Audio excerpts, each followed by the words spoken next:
నమస్తే MP news మన పేరు న్యూస్ స్వాగతం। ఈరోజు పేపర్లోని న్యూస్ చూద్దాం। ఖమ్మం బరిలో ప్రియాంక అవకాశాన్ని ప్రశ్నిస్తున్న కాంగ్రెస్ అధిష్టానం। రాయబరేలి ఖమ్మం 2 స్థానాల నుంచి పోటీ।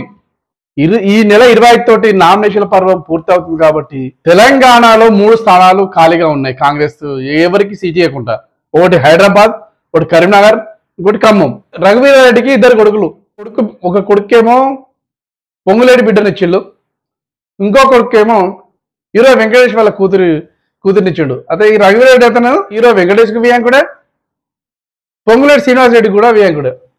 ఇతను ఖమ్మం బరిలో నిలిచినట్టుగా నిన్న వరకు వార్తలు వచ్చినాయి। ఈ రోజు మాత్రం ఖమ్మం బరిలో ప్రియాంక అని చెప్పేసి మనం వార్త చూడొచ్చు। కాంగ్రెస్ మాట ముస్లిం కోట। రాజస్థాన్, ఛత్తీస్గఢ్ రాష్ట్రాల్లో కాంగ్రెస్ పై మోదీ ఆగ్రహం। ఈయన మళ్ళీ అనే మాట ఎత్తుకున్నాడు, కాంగ్రెస్ మాట ముస్లిం కోట, కాంగ్రెస్ వస్తే ముస్లింలకు ఇస్తారు, ముస్లింలకు వస్తారు వాటాలని చెప్పేసి అంటారు। అది ఎంతవరకు నిజం అనేది ఇంత 10 సంవత్సరాలు గత కాంగ్రెస్ 10 సంవత్సరాలు పరిపాలనప్పుడు జనాలంతా చూసిళ్ళు, అప్పుడైతే ఎటువంటి జరగలేదు। మరి కొత్తగా నినాదాలు ఎత్తుకున్నాడు, మరి ఓడిపోతాను భయం తెలియదు కానీ మోడీ ముఖంలో కళ కానీ ఓడిపోతాం గెలుస్తామని అది కానీ లేదు। ఎందుకంటే వీళ్ళే మేకపోతే గాంభీర్యం లెక్క 400 సీట్లకు వెళ్తామని చెప్పేసి బీజేపీ అంటుంది। అది ఎంతవరకు ఏం కాదో ఆల్రెడీ 10 సంవత్సరాలు ఈయన పాలన చూసి కాబట్టి జనాలే నిర్ణయించుకొని ఏ పార్టీకి వేయాలనేది జనాలు నిర్ణయించుకొని ఓటేసే బాధ్యత తీసుకోవాలి। రేపటి నుంచి వడగాలులు చేస్తా, బీఆర్ఎస్ ను రద్దు చేస్తారా? హరీష్ కు సీఎం రేవంత్ రెడ్డి ప్రతి సవాల్।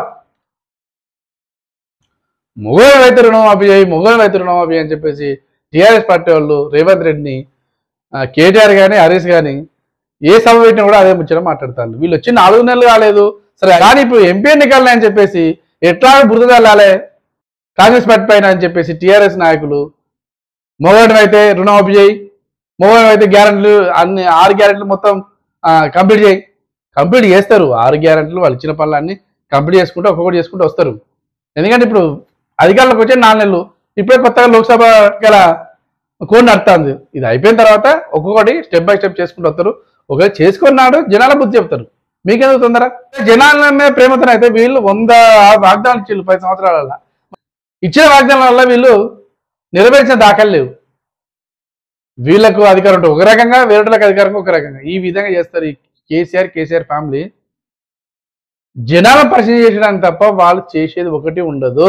మోదీ గ్యారంటీ బ్రహ్మాస్త్రం। రాష్ట్రంలో 5 సభల్లో పాల్గొనడం ప్రధాని మోదీ గ్యారంటీ అంటే కాంగ్రెస్ 6 గ్యారంటీలతో ఏ విధంగా వచ్చి సక్సెస్ అయిందో దాన్నే కాపీ కొట్టి మోదీ గ్యారంటీ అని కొన్ని తీసుకొచ్చిళ్ళు। ఈ 10 సంవత్సరాల్లో మోదీ గ్యారంటీ ఏందో జనాలు చూసిళ్ళు, మోదీ ఏం చేస్తాడో జనాలు చూసిళ్ళు। జనాలకు ఆల్రెడీ ఫిక్స్ అయిపోయిళ్ళు ఎవరికి వేయాలనేది।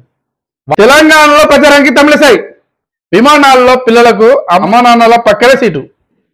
ఇంతకుముందు విమానంలో బుక్ చేసుకోవాలంటే పిల్లాడి సీటు ముందు, అమ్మ సీటు వెనుక, నాన్న సీటు వెనుక ఇట్లా ఉండేది।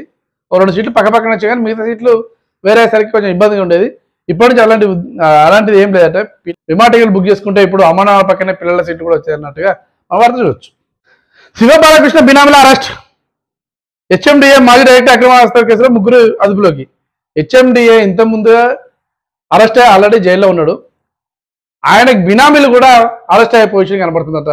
అంతగా అక్రమ హస్తాలు సంపాదించి గవర్నమెంట్ జాబర్లు మంచిగా జీతాలు లక్షల జీతాలు ఉంటాయి, ఎటువంటి పని కూడా పెద్ద భారం ఉండదు, మంచిగా పని చేసుకోకుండా ఈ లంచవతరాలు ఎత్తి బినామీలను పెట్టి వాళ్ళ పేరు మీద కొన్ని చేసి వీళ్ళ పేరు మీద కొన్ని చేసి జైల్లో పాలై జీవితాన్ని నాశనం ఉందా? ఇలా జాబులు లేక చాలా మంది రోడ్డు మీద పడుతుంటాయి। వీళ్ళు జాబ్ వచ్చి గవర్నమెంట్ జాబ్ వచ్చి జీతాలు తీసుకుంటూ ఏసీ రూముల్లో ఉంటూ అన్ని అధికారాలు అనుభవిస్తూ లంచవతరాలు ఎత్తి వాళ్ళు చేసుకున్న కథకు జైలు పోవాల్సిన పరిస్థితి ఏర్పడుతుంది।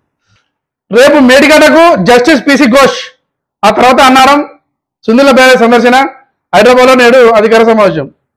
మే 7 వరకు జైల్లోనే కేజ్రీవాల్ కవిత కస్టడీ పొడిగింపు।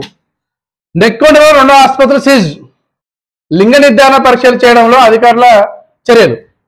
వరంగల్ జిల్లా నెక్కొండ మండల కేంద్రంలో 2 ఆసుపత్రులు సీజ్ చేసినట్టు అధికారులు। ఎందుకంటే లింగ నిర్ధారణ పరీక్షలు చేస్తున్నట్టు, ఆడ మగ అని చెప్పొద్దని చెప్పేసి ఆల్రెడీ రూల్స్ ఉన్నాయి। రూల్స్ను అతిక్రమించి ఎక్కువ డబ్బు సంపాదించాలనే ఉద్దేశంతో నెక్కొండలోని ఉపేంద్ర హాస్పిటల్, ఇంకోటి వెంకటేశ్వర గ్రామీణ వైద్యశాల, ఈ 2 ఆసుపత్రులను అధికారులు సీజ్ చేసిన వార్త మనం చూడొచ్చు. జయంతి వేడుకల్లో అపశృతి, ఆర్టీసీ బస్ కింద పడి భక్తుల మృతి. నిన్న అంగరంగ వైభవంగా కొండగట్టులో హనుమాన్ జయంతి ఉత్సవాలు జరుగుతుంటే దాన్ని తిలకించడానికి, చూడడానికి, దర్శనం చేసుకోవడానికి వెళ్ళిన వరంగల్ జిల్లా పరతగిరి మండలం ఇంజీ తండాకు చెందిన అసామతి లక్ష్మణ్ అనే భక్తుడు బస్ ఎక్కే టైంలో కుటుంబ సభ్యులతోటి అతను వెళ్ళిండు. మరి రద్దు ఎక్కువ ఉందేమో తెలియదు కానీ ఆ ముందు టైర్ కింద పడితే కాళ్ళు రెండు నుజ్జునుజ్జాయి. దాంతో వెంటనే ఆసుపత్రికి తీసుకెళ్ళిళ్ళు. అప్పటికే మృతి చెందినట్టుగా డాక్టర్లు ప్రకటించిళ్ళు. ఎక్కడికైనా ప్రయాణం పోయినప్పుడు ఈ లేడీస్ ఉచిత ప్రయాణం పెట్టిన కానీ అయితే లేడీస్ ఓవర్ మీద పడి ఓపిక లేకుండా రన్నయ్య బస్సులు ఎక్కడం, లేకపోతే ఎక్కువ జనాల వాటిని కొట్టుకోవడం, తిట్టుకోవడం ఇవన్నీ జరుగుతుంది. దయచేసి మహిళలు ఉచిత బస్సు మీకే కాబట్టి ఈ బస్సు కాబట్టి ఇంకో బస్సు ఆ విధంగా ఎక్కాలి, లేకపోతే సీట్లు లేకపోతే నిలబడాలి. అంతేగాని సీట్ల కాడ కొట్టుకోవడం, సీట్లు జరగమని చెప్పడం, మహిళా మండల పేరు నిలబెట్టుకోవాలి తప్ప గొడవలు పెట్టుకోవద్దు. ఫ్రీ బస్సులు యూజ్ చేసుకోండి. ఇవి ఈరోజు వార్తలు.